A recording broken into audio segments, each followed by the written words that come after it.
Welcome to The Explainer. Today, we're taking a deep dive into a really gripping, unfolding human story. We're looking at a crisis that's literally paralyzing the Horn of Africa right now. And we're going to break it down not just as a fleeting news event, but as a deeply rooted narrative.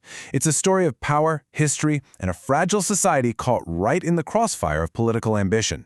Let's get right into it. Mogadishu is tense again. Bullets are being fired into the sky. Roads are being blocked. We're starting here because we absolutely have to bypass all that standard, sterile political jargon. We aren't just talking about abstract constitutional reform today, you know? We are talking about the raw, visceral reality on the streets of Mogadishu right this second.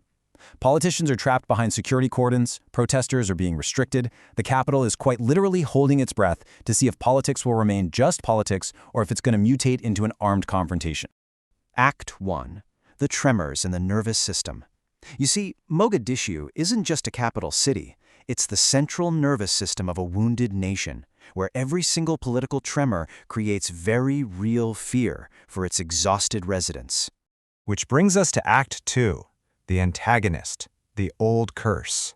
We're shifting focus from those immediate symptoms on the streets to the deeper disease that has historically infected Somali politics. Okay, let's dive into this. The real villain here isn't a single person, but rather this historical pathology known as the old curse. And it's defined by three things: power pursued without restraint, legitimacy treated as a complete inconvenience, and perhaps most dangerously, clan mobilization lurking behind every single political slogan. Somalia is a fragmented society, and that fragmentation comes straight from the poison of clan politics. Clan identity is a source of protection, sure, but it's also the Achilles heel that any ambitious leader or foreign patron can easily exploit. Because of this fragmentation, political disputes in Somalia are rarely allowed to remain purely institutional. They don't just stay neatly in parliament or the courts. They rapidly acquire clan color, armed posture, and territorial meaning. A roadblock becomes a message, a convoy becomes a threat, a protest suddenly becomes a test of clan strength, and a constitutional dispute becomes a literal rehearsal for war. Act 3. The current standoff and the irony of power. Let's introduce the specific characters in today's crisis to illustrate exactly how this old curse is playing out right now in real time. Right now, we are seeing a terrifying vacuum of trust. On one side, you've got the opposition, led by former President Sharif Sheikh Ahmed. He claims that the roads to his home are being blocked by troops, that lawmakers are being restricted, and that their only goal is peaceful protest without guns. On the flip side, you have the government. They warn that demonstrations spread across 22 locations would completely paralyze Mogadishu, divide neighborhoods along clan lines, and seriously risk street confrontation. So they're limiting protests to just one authorized site, Engineer Yuriso Stadium. Both sides speak the language of peace, legality, and order. But because neither side trusts the other, the opposition doesn't trust the government to allow genuine dissent, and the government doesn't trust the opposition not to escalate, everyone is quietly preparing for confrontation. And this brilliantly illustrates the bitter irony at the heart of the crisis. The current president, Hassan Sheikh Mohammed, once stood vehemently against mandate extensions under the previous Farmajo administration, warning that such moves were illegitimate and could drag the country straight into civil war. Yet today, his own government is pursuing constitutional reforms and electoral transitions that essentially seek extra time and power. The names change, the political rhetoric changes, but the hunger for extra time and power remains exactly the same. It really boils down to this. Principles are often rented, not owned. Every incumbent suddenly discovers the legal arguments for staying in power longer, and every opposition suddenly discovers a deep passion for democratic purity the moment they lose access to the palace. The presidency is frequently treated not as a national trust, but as a prize of patronage, contracts, and clan prestige. Because of this, surrendering office feels less like a normal democratic transition and way more like a devastating personal defeat. Act 4. The escalation playbook.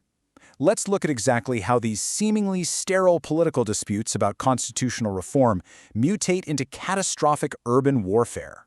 It doesn't happen overnight, and nobody ever admits they actually want a war. It's this terrifyingly mundane progression. Step 1. Technicals. Those modified armed pickup trucks start appearing on the streets, and armed guards multiply. Roads silently close. Step 2. The media rhetoric hardens. Clan elders are consulted in back rooms. Businessmen start hedging their bets, and security forces are quietly tested for their loyalty. And then, step 3. The tipping point. Just one shot, one provocation, one humiliated politician, or one frightened commander. That is literally all it takes to instantly tip the scales and turn a political crisis into a full-blown military one. Act 5. The collateral damage. We really have to ask, who actually pays the price when the political elite gamble with the capital? Somalia doesn't have the luxury of endless social capital to burn. The public is the one that bleeds. It's the poor man whose home is demolished. It's the mother displaced during Ramadan. It's the shopkeeper blocked from earning a living, and the young man recruited as muscle who will likely be buried long before the politicians ever finish negotiating. The political elite have somehow mastered this dark art of converting a massive volume of civilian suffering into private political leverage. And that leads to this profound tragedy. Seriousness is demanded from civilians, but rarely from leaders. The ordinary people of Mogadishu are constantly told to just be patient, to be patriotic, and to be resilient. Meanwhile, the politicians are allowed to be completely reckless and inflammatory. The people are just tired of seeing every single election dispute become a security crisis. Which brings us to our final chapter. Act 6, a plea for seriousness. Mogadishu absolutely does not need another political victory by either side. What it desperately needs is a step back from the brink. It needs the men with guns to stand down, and for disputes to be settled through credible mechanisms. Because honestly, there is almost nothing left to destroy. The fragile progress that has been painfully stitched together in Mogadishu over the years, the newly paved roads, the opening shops, the schools, the returning diaspora, it can all vanish in an instant. A city takes years and years of painstaking labor to rebuild, but it only takes a few hours to burn to the ground. We are witnessing the old curse returning. A tired nation is once again being held hostage by ambitious men. So we leave you with this final provocative question. Will Somalia's politics end in speeches, or will it end in gunfire? The capital is holding its breath. Thank you for joining me for this explainer. Keep this framework in mind as you watch the events in the Horn of Africa continue to unfold.